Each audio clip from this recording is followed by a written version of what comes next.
This is VOA News. In Washington, I'm Jeff Custer. Russian President Vladimir Putin Saturday once again blamed Ukraine and its Western allies for the ongoing conflict in the country.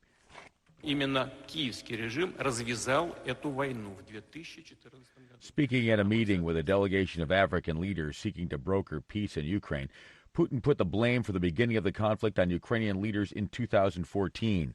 When the African leaders called for the Black Sea ports to be reopened to allow for grain shipments to relieve food shortages, he said the U.S. and Western allies created that issue during the COVID pandemic.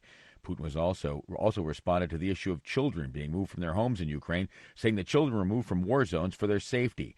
The International Criminal Court issued a warrant for Putin's arrest regarding the children. The group of African leaders arrived in Russia Saturday on a self-styled peace mission, a day after a similar visit to Ukraine. There, Ukrainian President Vladimir Zelensky told the delegation there could be no peace with Russia until its forces withdrew from occupied Ukrainian territories. The preliminary findings from a team of legal experts assisting Ukraine's prosecutors in their investigation of the collapse of the Kakhovka Dam in southern Ukraine indicate it was extremely likely the dam breach was caused by explosives planted by Russians. Experts with the international human rights law firm Global Rights Compliance visited Ukraine's Kherson region last week, along with Ukraine's prosecutor general and a team from the International Criminal Court. Leader of the investigation, Katerina Murdoch, told the Reuters news agency the evidence points in just one direction. The conclusions are all pointing towards this being structural damage, and the way that the water was released and the force with which the water was released, again, really suggests that this was explosives that were placed within the dam itself. Russian President Vladimir Putin blames Ukraine for destroying the dam. This is VOA News. U.S. President Joe Biden said Saturday he had no plans to create an easier path to NATO membership for Ukraine. He was asked about the issue Saturday on his way to a campaign stop in Philadelphia. According to NATO's membership action plan, candidate nations must make military and democratic reforms before they're considered for NATO membership.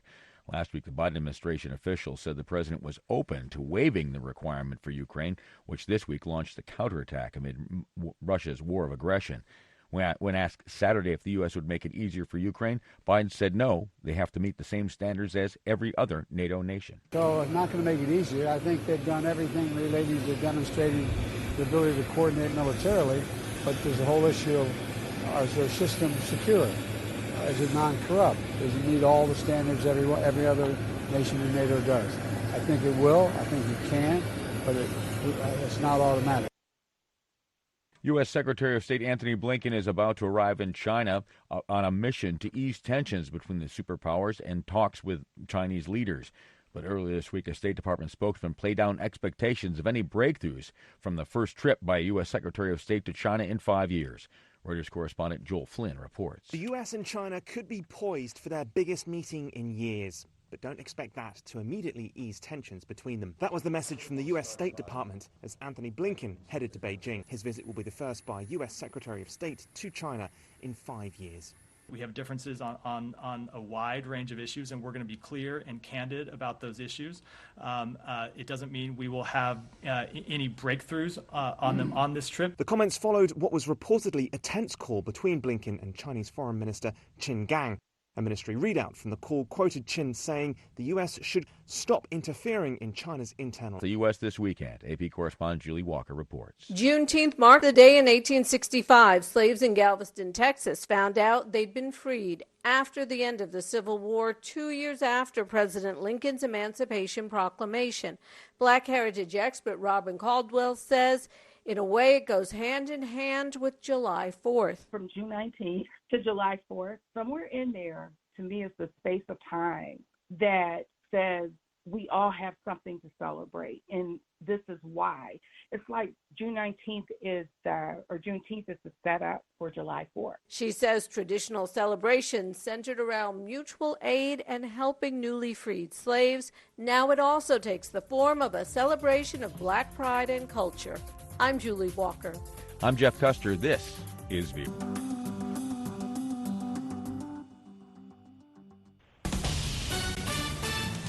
This is VOA News. I'm Joe Ramsey. Both sides suffer heavy casualties as Ukraine strikes back against Russia, a British assessment says. AP correspondent Jackie Quinn has more. British intelligence officials monitoring the combat say the most intense fighting has centered on the southeastern Zaporizhia province, around Bakhmut, and further west in Ukraine's eastern Donetsk province. They say Russian losses are probably at their highest level since March. A Russian military spokesman says his forces are prevailing. The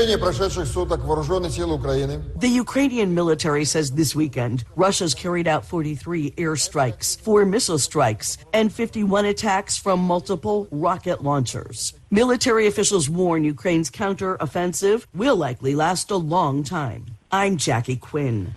The United Nations said on Sunday Moscow had declined requests to help residents of Russian-controlled areas of southern Ukraine affected by the breach of the local dam and vowed to press on with humanitarian efforts.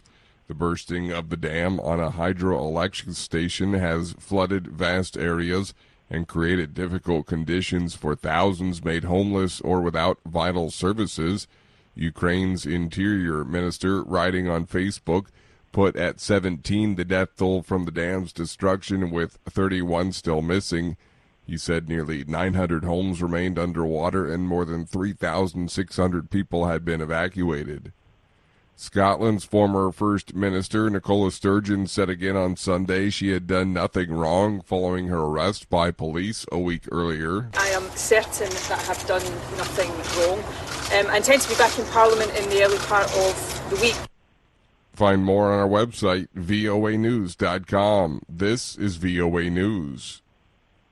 The United States and China agreed Sunday to expand dialogue to try to bring relations back from historic lows as U.S. Secretary of State Antony Blinken held what officials called candid talks on soaring tensions during a rare trip to Beijing.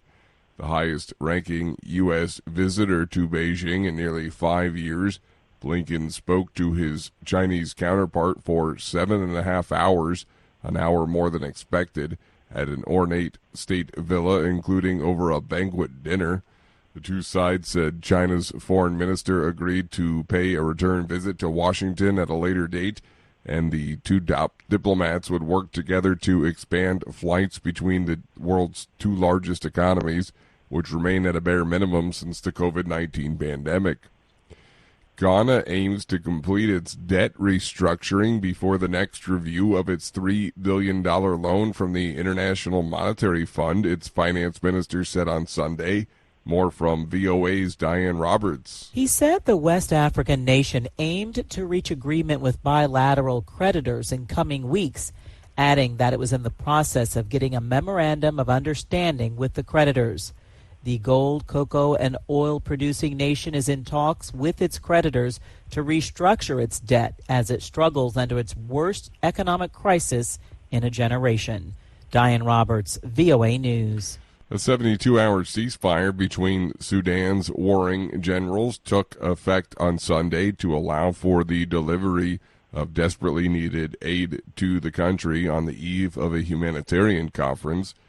The army, led by Abdel Fattah al-Burhan, has since April 15th been battling paramilitary forces commanded by his former deputy after the two fell out in a bitter power struggle.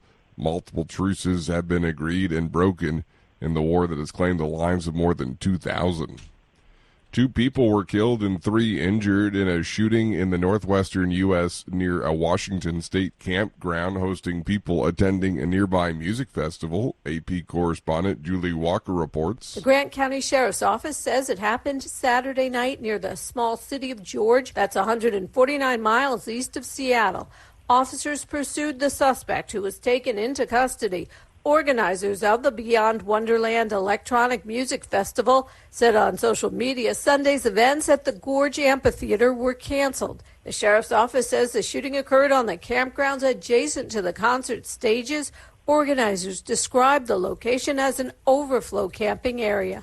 I'm Julie Walker. And I'm Joe Ramsey.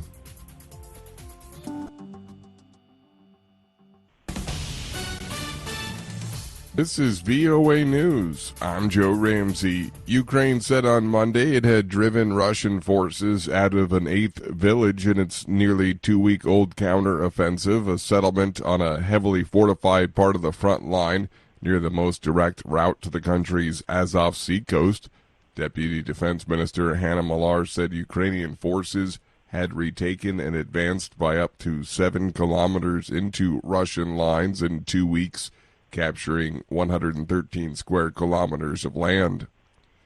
Israeli commandos backed by helicopter gunships killed at least 5 Palestinians, including a teenager, during an unusually fierce clash in the occupied West Bank on Monday.